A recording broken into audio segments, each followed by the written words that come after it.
i la Raquel Moncho. Benvingudes al Tot Esport. Què us sembla? Heu pogut fer una volteta per aquí? Què us sembla la iniciativa? Sí, molt xulo, molt divertit. És superimportant que tant els nens com les nenes tinguin referents femenins. Nosaltres és el primer any que estem i la veritat que estem molt contentes de que s'estigui promocionant l'esport femení i sobretot també l'esport minoritari. Roser. Sí, increïble la participació, a més, ho estàvem comentant, no? Que hi ha molts nens, moltes nenes, fa goig veure que s'interessen per altres esports, no? I conèixer l'oferta que tenim aquí a Catalunya. Expliquem una miqueta en què consisteix el softball, perquè veiem moltíssims esports al llarg d'aquests dies. Coneixem una miqueta perquè la gent habitualment no hi té tracte directe amb el softball, perquè és un esport, podríem dir, minoritari, que sí que se juga molt al Baix Llobregat, però potser la resta de Catalunya no és tan conegut. Expliquem així breument que la gent ho pugui entendre. Bé, doncs el softball és un esport molt semblant al beisbol, l'únic que canvien algunes normes, però definitivament són el mateix esport. Llavors consisteix en dos equips, hi ha un equip que defensa i l'altre que està a l'ofensiva. L'objectiu de l'ofensiva és anotar el màxim carreres possible i l'objectiu de la defensa és intentar que els corredors no puguin fer carreres. Sí, els tres eliminats i canviar. I la diferència també més visual, no? Que podem identificar és el llançament. Els pitchers de béisbol llancen per dalt, mentre que els pitchers de softball llancen fent el molinet per baix. Exacte. És, com dèiem, un esport que no és molt conegut, però vosaltres veu començar de ben petites. Com us veu aficionar a l'esport? Com el veu conèixer, Raquel? Doncs el meu va ser una mica sorprenent, no? I és graciós d'explicar, ja que jo, quan era petita, participava en el campus d'estiu que feia aquí la Picornell, i és això, no? Aquest campus provaves diferents esports. I ja quan vaig acabar el campus vaig rebre una carta del Barça que m'havia vist jugar a beisbol i que els havia agradat molt i que si volia venir a provar. I des d'aquell dia, des dels 8 anys, doncs em vaig enganxar, em va encantar i ara porto 22 anys ja jugant a aquest esport. És una d'aquelles històries que tots quan la coneixem, el tema de que el Barça t'enviï una carta per dir-te que vinguis a jugar, que t'han vist, que molts nens ho poden arribar a somiar, a veure si algun dia algun club es fixa en nosaltres i que t'arribi una carta. Avui en dia la carta ja no arribaria, arribaria un WhatsApp probablement o una trucada telefònica. Com va ser en el teu cas, Roser? En el meu cas, jo sempre he fet esport, sí que és veritat que des de ben petita entre multiesport, handbol, tenis, i m'agradava bastant el tenis, el que em sentia sola. Estava molt sola i una amiga meva que sí que jugava a softball em va dir: escolta, doncs si t'agrada golpejar la pilota, vine a provar el softball que a més estaràs en un equip. I quan el vaig provar vaig dir: mama, aquest és l'esport en el que vull estar. I també 20 anys. Com veieu la salut del softball a nivell de Catalunya? Ho dèiem que al Baix Llobregat hi ha molta tradició, hi ha diferents equips, el Viladecans, el Sant Boi, el Gavà, però com el veieu? Hi ha moltes jugadores actualment, com ho veieu? A veure, aquí a Catalunya som aquí a Catalunya som la comunitat autònoma amb més llicències tant de beisbol com de softball. A Espanya tenim representació de 3 equips a divisió d'honor, és a dir, podem dir que la salut del béisbol i softball català és bona.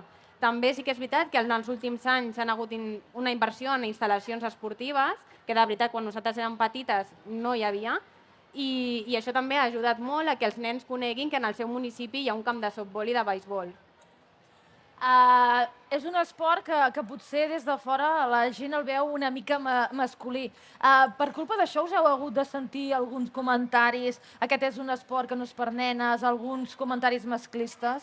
No, la veritat que en el món del softball no. Sí que és veritat que al principi nosaltres com a noies encara el softball no estava en el seu màxim esplendor, per dir-ho així. Llavors sí que com a noia jugar a béisbol sí que estava com una mica mal vist. Eren com les noies no poden jugar a béisbol, sinó que directament han de passar a jugar a softball. I això, per sort, ha anat canviant i llavors ara les noies poden decidir si poden jugar o a béisbol o a softball. res més a afegir. No has sentit mai cap mena de comentari? Ni... No, perquè al final els esports minoritaris juguem amb desavantatge en aquest cas, no? És a dir, no et coneixen ni per bé ni per malament. Aleshores, bueno, jugues a un esport diferent, sí que és veritat, no?, que potser expliques batejo, em tiro i sembla una mica agressiu, no?, en aquest aspecte, però la veritat que dintre del món del softball aquí és bastant femení, és a dir, només juguem dones actualment aquí a Catalunya. Ara, aquest any, és el primer any que existeix una lliga de softball masculina aquí a Espanya, és a dir, ara sí que comencen a participar nois del softball, però des que el coneixem era un esport femení. Les dues teniu una llarga trajectòria, heu passat per diferents equips, amb la selecció espanyola també heu disputat diferents esdeveniments internacionals, tant europeus com mundials. Expliquem una miqueta el teu cas, Roser, que fins i tot el softball et va portar als Estats Units. Sí, a veure, des del 2009, no, que jo tenia 14 anys, 16 anys, així, vam estar a la selecció espanyola, allò em va donar un al·licient, vam aconseguir una medalla de bronze quan érem cadets, i va ser que no em volia quedar aquí, no? És a dir, jo volia més i vaig tenir la sort de cursar el batxillerat als Estats Units. Aleshores, això em va donar les portes de jugar a un institut, vaig poder jugar al club i també millorar. I aquell mateix any vaig debutar en la selecció absoluta. Què vas aprendre del softball als Estats Units? Una altra dinàmica. És una altra dinàmica perquè aquí sí que és veritat, com també no teníem referents, no? Potser teníem les nostres entrenadores, però no teníem allò dels equips bons o que han aconseguit, no?, altres coses. Era una dinàmica potser lenta, no sabies la rapidesa potser. I allà els entrenaments eren una altra dinàmica. Més explosius, més velocitat, en general més professionalitzats, no? Aleshores sabies que o et posaves les piles o no arribaves. Com es viu allà el softball? Perquè aquí ho diem, és un esport minoritari. En el cas dels Estats Units, com està el softball? Allà és l'esport mare. És l'esport mare perquè allà sí que és veritat que van per temporades, no? Tenen una temporada al futbol americà, l'altra al bàsquet i l'altra al béisbol. Aleshores, el softball va de la mà del béisbol i allà el coneix tothom. Aleshores, clar, és l'esport mare. I la diferència, suposo que aquí a Catalunya, és que allà es pot viure i viure bé si ets jugadora de softball. Exacte. En el teu cas, Raquel, vas anar a la Lliga Italiana, al Nuora de Sardenya, si no vaig malament, ho he pronunciat correctament. A Itàlia com es viu el softball? Totalment diferent, també. És una mica diferent. Al final, ara Itàlia és el dels millors equips que hi ha a Europa. Llavors jo necessitava un canvi, no? Perquè vaig notar que aquí a Catalunya i a Espanya doncs, és com que no podia avançar, necessitava com aquest plus. Llavors doncs, em vaig tirar a la piscina i me'n vaig anar a jugar a Itàlia. La veritat que els entrenaments, si fa o no fa, són exactament iguals que a Espanya, però tenen, bueno, el bo de la Lliga Italiana és que tenen diners per fitxar altres jugadores i això fa també que el nivell de la Lliga pugi. I llavors també estàs entrenant amb gent de qualitat, també. I aquí a Itàlia sí que es pot viure, podríem dir, del món del softball. Sí, exacte. Hi ha algunes certes jugadores que poden viure. La majoria cobra i, en canvi, que en Espanya ningú cobra. I com es viu a Sardenya el softball? Perquè, evidentment, suposo que als camps hi ha moltíssima més gent que aquí. És un esport que té més tradició. Sí, bueno, és que a Itàlia, a qualsevol part d'Itàlia, et pots trobar un camp, tant de béisbol com de softball. O sigui, és al·lucinant. I la veritat que jo estava en un poblet, no?, al mig de la Sardenya, que dius, has anat a la Sardenya, has anat a la platja, tot el dia a platja. No, estava en un poble, llavors, clar, entrenava tots els dies i era com focus en aquest esport. Acabem de conèixer les vostres dues experiències, a Estats Units i a Itàlia. Són coses que també t'aporta l'esport, aquests valors de poder conèixer món, cultures diferents. Què els diríeu als nens que vulguin practicar esport? Perquè a vosaltres us ha permès això, no?, conèixer una mica de món. Doncs jo animo a tots els nens i les nenes que tirin endavant, que si tenen un somni, lluitin fins al final, que segurament ho aconseguiran. I bueno, també és bonic, no?, que sigui a l'esport el motiu que tenim a descobrir altres cultures, no? Perquè potser un nen que has d'aprendre anglès, per exemple, i no li agraden les llengües, doncs potser a través de l'esport té aquesta oportunitat i coneix un altre idioma. Estem dient que no es pot viure del softball. Compaginar-ho amb la feina, amb els estudis, és fàcil o són moltes hores d'entrenament? Expliquem una miqueta la rutina que teniu cada dia per poder arribar al partit que teniu al cap de setmana. Aviam, A vegades sí que és una mica difícil compaginar-ho, sobretot quan comences a tenir ja més responsabilitats, no? La feina, que no pots escollir tampoc els horaris, o quan estàs al batxillerat, no? El famós batxillerat, que és molt difícil tenir una constància d'entrenaments. Llavors, això sí que és el que arriba a ser difícil a l'hora de mantenir els entrenaments.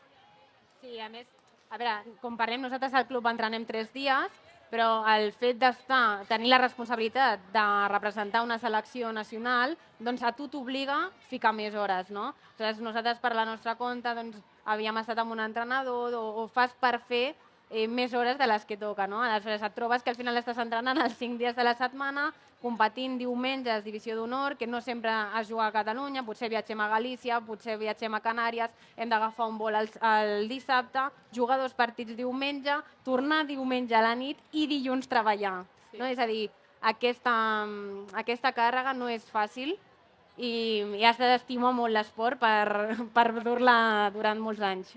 És aquesta passió per l'esport que teniu la gent que practiqueu els esports minoritaris, que no es pot viure i a canvi us comporta molts sacrificis tant a nivell personal com familiar, com de tot tipus de sacrificis.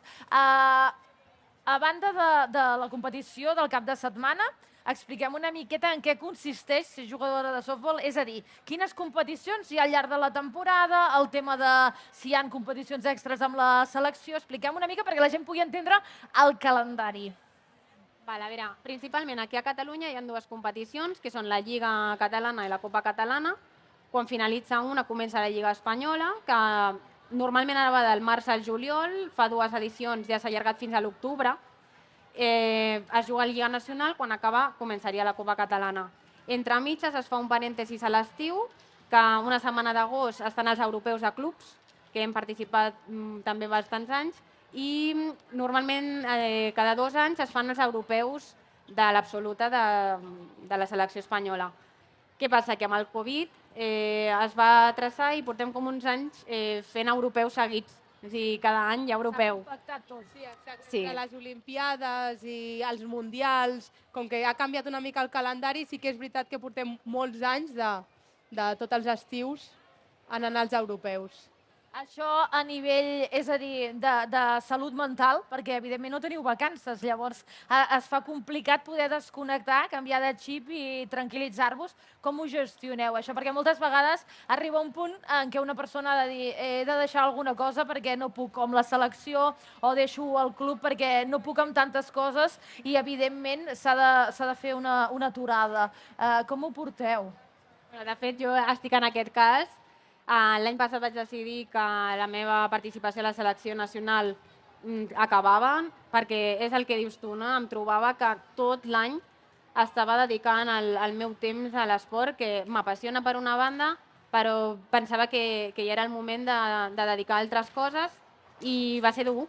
Va ser dur dir adeu a la selecció, aquest any he seguit jugant amb el club i com dius tu, decidir ja anar apartant cosetes per focalitzar en altres. I ara tenim entre mans un altre projecte, no? Que és guiar aquesta nova generació en el camí que nosaltres hem fet perquè el puguin viure elles també. Això ho expliquem ara. Digues. Jo, la veritat, o sigui, al final és tenir paciència. Jo sempre penso, no? Quan arribo en el meu estat mental de ja no puc més o arriba un moment de dir què m'està portant aquest esport, després penso, què faria jo? O sigui, vale, imagina't, deixes aquest esport i què fas? Llavors penso el què fas i és com, no puc viure sense aquest esport. O sigui, necessito entrenar, necessito batejar, necessito estar amb l'equip, perquè al final és un esport d'equip i passes moltes hores amb elles i és molt, no sé, jo trobo que això, no, t'ajuda a superar aquesta mentalitat, no? Ara ens has tret, Raquel, un altre tema que és el moment de la retirada que tem tot esportista, perquè evidentment no té res a veure la vida que ha tingut fins ara amb la que tindrà després que deixa un esport, més que res pel que suposa això, les hores d'entrenament, els viatges, estar pendent sempre de l'equip, de totes les competicions, i clar, de cop i volta ho deixes enrere. El moment aquest de la retirada és dels més complicats que hi pot haver. Sí. Tu ara l'has mig viscut i suposo que això és difícil de gestionar. Sempre, a veure, és un dol, com tota la vida, no? Quan dius adeu, és un dol que costa passar i al final has de focalitzar en altres objectius. No? Al final nosaltres ens guiem per objectius, no? Volem aconseguir una medalla, volem aconseguir una classificació als Jocs Olímpics. Has de buscar un altre focus, un altre objectiu que et motivi a seguir i a invertir el teu temps. Ara ens comentaves d'un projecte, no sé si ho he sentit bé.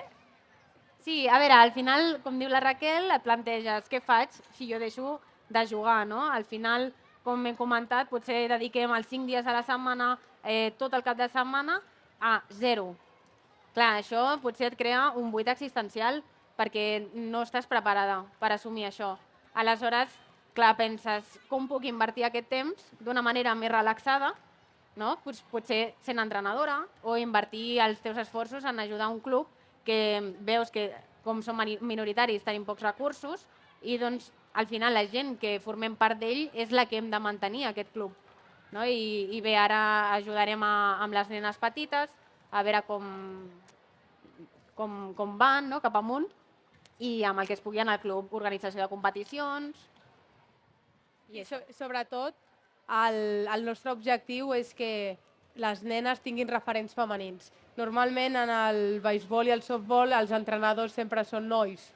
Llavors, no? Una motivació era que les nenes tinguessin referents femenins, no? Que es fixessin en nosaltres, que nosaltres hem sigut jugadores i ara doncs, bueno, donem pas també a entrenar. I això ho fareu a Sant Boi? A Sant Boi, sí. Doncs a veure si teniu sort i aconseguiu captar moltes nenes que descobreixin el món del softball. Moltes gràcies a les dues, a la Roser Jonàs i a la Raquel Moncho, per haver estat aquí, per haver explicat la vostra experiència i haver-nos explicat una miqueta més sobre el món del softball. Moltíssimes gràcies i moltíssima sort. Gràcies a vosaltres.